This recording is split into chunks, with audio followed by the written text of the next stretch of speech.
예, 상대적으로 잘 가던 국내 증시도 오늘 조정 양상인데요. 월요일 시황해설 전 KB증권 프랍 트레이더 찐샘 김진 대표님과 시장에 대한 고민들 나눠보겠습니다. 어서 오십시오. 안녕하십니까. 오늘 함께 이야기 나눌 주제를 보겠습니다. 대체적으로 사실은 국내 증시는 좀 오른 측면이 있지요. 그리고 새로운 또 악재나 불확실성들이 좀 나타나고 있는데요. 조정 시 매수냐 아니면 좀 일부 덜어내야 되느냐 이런 전략적인 고민이 좀 있을 수 있는 거죠. 먼저 미국의 금요일 주가 큰 폭으로 하락했습니다. 경기 침체 우려, 소비 지표 이런 것들이 영향을 줬는데요. 네, 김 대표님 판단은 어떠세요? 네. 일단 뭐 하루 만의 문제는 아니고 네. 지난주 한 수요일부터 전개됐던 흐름인 것 같기는 한데요. 우선 가장 직접적인 거는 목요일 날 월마트 실적 발표를 했는데 이후에 실적 가이던스를 예상치보다 조금 낮게 제시를 하면서 이제 소비 쪽에서도 뭔가 문제가 있는 거 아닌가 뭐 이런 이야기가 이제 걱정이 됐던 게 사실인 것 같습니다. 근데 저는 이게 다는 아닌 것 같고 좀 미국의 제반에 깔려 있는 걱정 중에 하나가 뭐냐면 그 일론 머스크가 이끄는 도지 부서가 지금 엄청나게 이제 공무원들을 해고를 하고 있잖아요.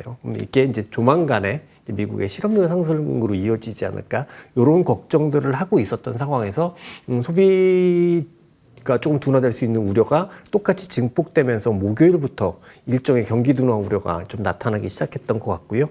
이런 상황에서 이제 금요일 날 발표됐던 미시건대 소비자 심리 지수 자체가 굉장히 헤드라인 자체도 조금 쇼크의 수준으로 낮게 나왔고 또 중요한 거는 같이 발표되는 기대 인플레이션 같은 경우에는 오히려 좀 굉장히 높게 나왔단 말이죠. 이러니까 단순한 경기 둔화보다는 약간의 스태그플레이션 위험이 있는 거 아니야? 라는 걱정들이 증폭이 되면서 금융시장 전체적으로 조금 영향이 있었던 것 같습니다.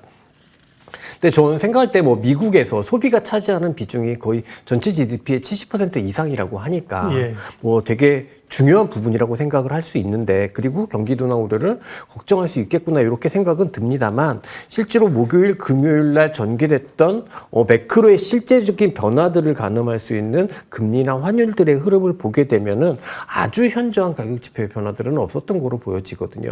기존에 이제 정체 구간 내에서의 약세 혹은 상승 뭐 이런 흐름들이 있었던 것 같고 그래서 저는 개인적으로 판단할 때 뉴스로 들리는 뭐 경기 둔화 우려나 스태그플레이션 위험이 실제로 금융시장에 아주 직접적으로 작동했다 이렇게 보지는 못하겠다 이렇게 말씀드릴 수 있겠습니다. 네, 어떻게 보면 이제 월마트 말씀하셨는데 그 전에 이제 CPI 발표부터 해서 조금 시장의 긴장감이 높아졌고요. 이번 주에 또 PCE 지표가 이제 됩니다. 실적은 또 이제 엔비디아가 어쨌든 가늠을 할 거고요.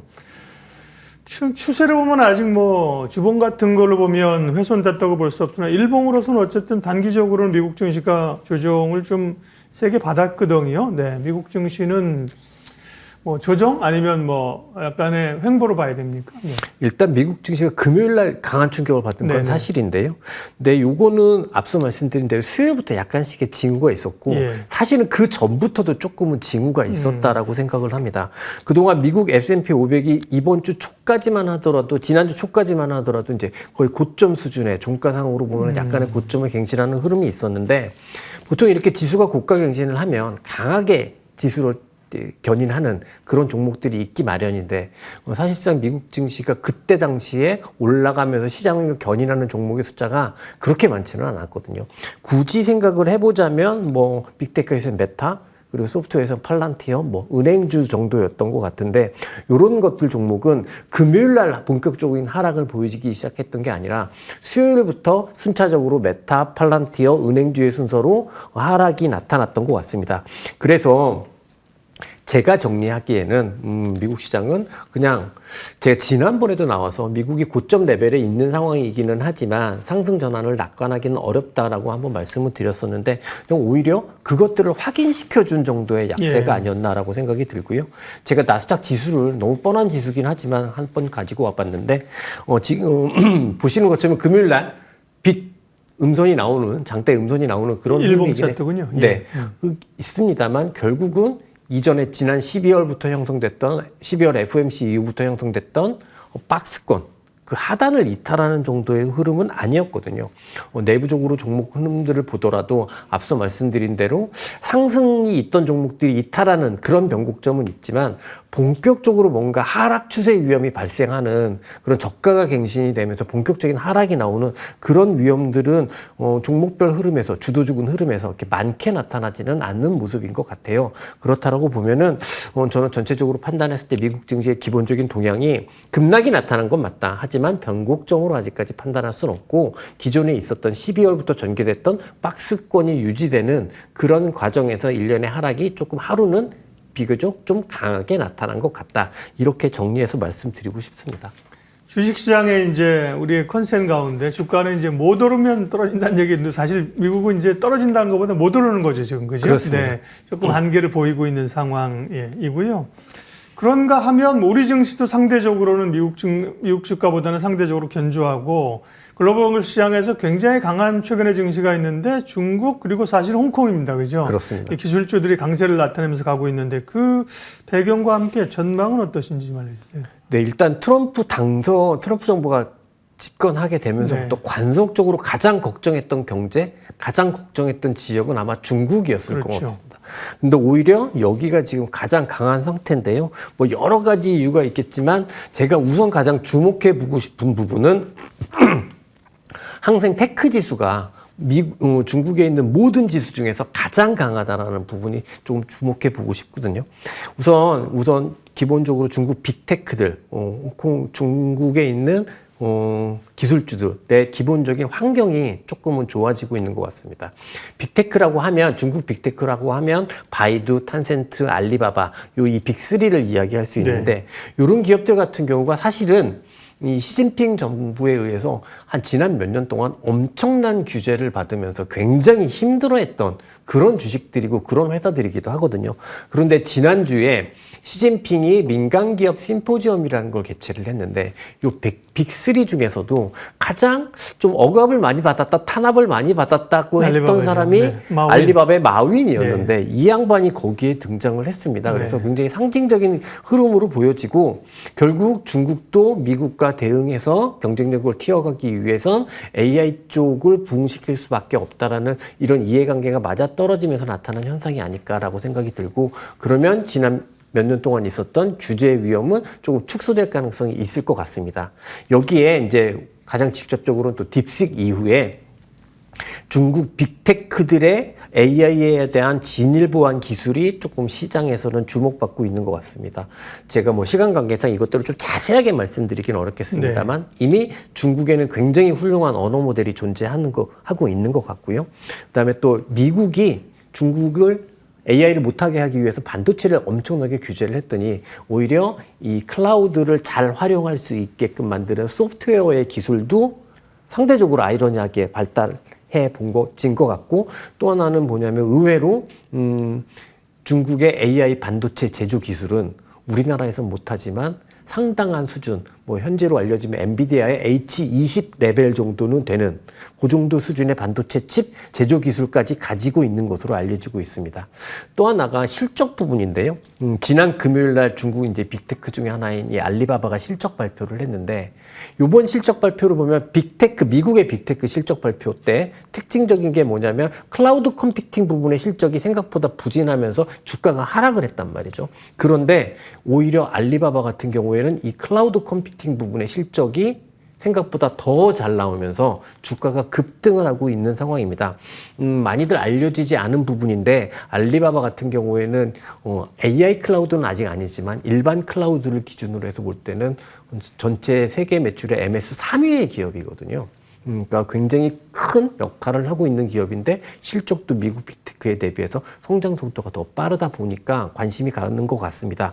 제가 앞서 말씀드린 대로 그 홍콩 항생 테크 주식을 좀 주목해 본다라고 말씀드렸는데 중국 본토 증시 같은 경우에는 외국인들이 투자하기가 좀 쉬운 지수가 아닙니다. 그래서 좀 중국 본토 증시를 중심으로 올라간다고 하면 그들만의 리그라고 생각을 해서 조금 평가절하할 수 있겠지만 항생 테크 지수 같은 경우에는 거의 이제 외국인들에 의해서 움직이는 지수라고 볼 수 있거든요. 그러면 외국인들의 기본적인 중국 빅테크에 대한 투자 관점, 시각 자체가 좀 바뀌었다라고 생각할 수 있을 것 같고 최근 같은 경우에는 미국도 좀 주춤하고 이러다 보니까 굉장히 대안으로 각광받을 수 있을 것 같고 저 역시도 충분히 대안으로서 생각해 볼 수 있을 만한 그런 상황이다. 이렇게 말씀드리고 싶습니다. 네. 미국 일변도의 지난해까지의 흐름들이 올해 조금 달라질 수 있다. 그런 달라지는 모양새들이 뭐 유럽이 어쨌든 강세 흐름을 갖고요. 중국도 강하고 우리 시장도 상대적으로 강합니다. 미국 증시 영향이 이제 전보다는 좀 줄어드는데 그러나 미국 증시의 영향을 또 많이 받을 수 없는 게 국내 증시 아니겠습니까? 그런 점에서 최근에 미국 증시의 약간 조정 흐름은 우리 시장의 영향은 올 초의 흐름만 봤을 때는 제한적으로 보세요. 네, 그렇습니다. 네. 왜냐하면 우리나라 지수 시장 자체가 상승하는 형태가 만일 지수 관련주 혹은 뭐 하이닉스를 중심으로 한 반도체를 중심으로 해서 랠리가 이어지고 있는 상황이었다면 아마 오늘 굉장한 충격을 받았을 수도 있다라고 생각이 들어요. 근데 지금 이제 뭐 한 2, 3주 넘는 기간 동안 이제 우리나라 시장의 컨셉은 확 정해졌지 않습니까? 개별주 장세로. 네. 그러면 냉정하게 논리적으로 생각을 해보면 이 개별주 같은 종목들은 각각의 올라가는 이유가 미국의 AI 혹은 미국의 경기와 그렇게 밀접한 연관이 있는 것은 아니거든요. 예. 그렇기 때문에 실제로 심리적인 요인 외에 직접적인 타격을 받을 이유는 없다라고 보는 게 네. 그냥 논리적인 부분인 것 같아요. 근데 만약에 미국 증시가 본격적인 하락 추세를 보여주게 된다면 우리나라 시장 알파 장세도 영향을 받을 것 같아요. 아마 글로벌하게 모두 다 부정적으로 영향을 받을 것 같은데 앞서 저는 아직까지는 그래도 미국 증시가 기본적으로는 본격적인 하락이라기보다는 그냥 못 오르고 있는 정체 상태를 유지하고 있는 상황이라고 본다면 우리 알파한테 아주 궁극적인 변화점, 변곡점이 오늘 나타날 이유는 없어 보이지 않나 이렇게 생각을 하고 있습니다. 네. 이제 시장에서 이렇게 계량 분석 혹은 변수 분석을 하면서 이제 알파라고 하는 건 이제 개별 기업단의 어떤 흐름들이고요. 그렇습니다. 베타라고 하면 시장 전체를 얘기합니다. 알파 장세라고 하는 건 시장보다는 지수보다는 종목 장세가 나타나고 있다는 말씀이시죠. 그럼 전략을 좀 마무리할 텐데 그런데 말씀하신 거에 동의하면서도 지금 시장을 끌고 왔었던 조선 방산 전력기기 쪽이 워낙 많이 오르기도 해서 사실은 조선주 같은 경우는 또 지난주 조정이 크게 나오지 않았습니까? 그 안에서 섹터를 좀 바꿔야 되는 것인지 이런 고민이 있잖아요. 국내 증시 전략 좀 있어요. 일단은 우리나라는 뭐 앞서 말씀드린 알파 대장주, 개별주 대장주라고 하는 섹터들이 있는 것 같아요. 뭐 조선, 방산, 그다음에 뭐 엔터, 로봇, 원전. 근데 네. 최근에는 이런 종목들의 숫자가 좀 늘어난 게 가장 큰 특징인 것 같고. 근데, 많이들 또 이런 종목들이 많이 오르다 보니까, 그리고 또 조선 같은 경우에는 국방비 삭감 이슈가 있으면서 좀 조정을 받다 보니까, 이렇게 많이 오른 것들은 좀 걷어내고, 조금 덜 오르는 종목들을 좀 사보자라는 네. 흐름들이 시장에 있을 수 있고 있죠. 있는 것 예. 같고 그게 지난 금요일부터는 좀 더 보다 더 현저하게 나타나고 있는 것 같습니다. 그래서 보면은 오늘도 2차 전지가 조금 더 많이 그렇죠. 오르는 것 예. 같고 그다음에 소재 섹터에서도 보면은 철강 기업들 이런 거 좀 오르는 화학, 것 같고 이런 쪽도 예, 그런 쪽도 오르는 것 같고 그다음에 뭐 은근히 요새 보면 롯데 쇼핑 막 이런 거 굉장히 많이 오르거든요. 네. 그러니까 이런 근데 그런 주식들이 정말 장기간 굉장히 많이 하락했던 주식들이에요. 거의 근데 바닥에 붙어 있죠. 예. 네. 근데 저는 개인적으로는 이런 주식들은 지금 이런 주식들이 좋은 이유는 지금 시장 환경이 조금 좋아지고 투자 심리가 좋아졌기 때문에 수익률을 확대시키는 차원에서 주목을 받고 있는 거지 뭔가의 대단한 펀더멘탈에 대한 변화들을 수반하고 있어 보인다라고 생각되지는 않거든요. 오히려 앞서 봤던 우리 방산 뭐 이런 기업들은 실질적인 펀더멘탈에 대한 개선들을 가지고 올라왔기 때문에 굉장히 장기간 올라온 주식이잖아요. 사실 방산 주식만 하더라도 지난해 제가 여름쯤에 방산 특집처럼 한번 말씀드린 적 기억하실지 네, 모르겠지만 있습니다. 근데 그 이후로 꾸준히 올라왔거든요. 그러면 지금처럼 뭔가 뭐 불안하고 심리적으로 불안하다 이런 상황에서 밑에서 올라오는 주식이 안 빠질 것 같죠. 보면은 많이 안 빠질 것 같은데 실상 보면 또 그렇지도 않거든요. 그러면 오히려 펀더멘탈이 좋은 쪽에 집중하는 게 나을 것 같고 그러면 주춤하지만 그래도 방산, 뭐 엔터, 뭐 이런 기업들 중심으로 시장 보는 게 더 좋지 않을까 이렇게 말씀드리고 싶습니다. 소위 관성의 법칙을 따라가라는 얘기입니다. 그렇죠? 잘 가고 있는 주식 중심으로 가는 거지. 그동안 정말 몇 년을 표현이 좀 그렇습니다만 밑에서 기다가 올라오는 주식에 힘을 실기는 좀 그렇다. 네, 그게 대표적으로 방산, 엔터, 로봇 얘기하셨고, 네, 조선도 포함됩니까? 조선도 포함된다고 생각합니다. 네. 예, 오늘 김진 대표님 함께했습니다. 이런 얘기가 사실 도움이 되는 거죠. 주가가 이제 오를 때는 주식을 사십시오. 떨어질 때는 파십시오. 비중을 줄이십시오. 이런 얘기 사실 쉽게 일반적으로 할 수 있는 얘기인데요. 그걸 이제 거스르는 흐름에 관한 얘기들, 전략들 주셨습니다. 진샘 김진 대표님 오늘 시황 얘기했습니다. 고맙습니다.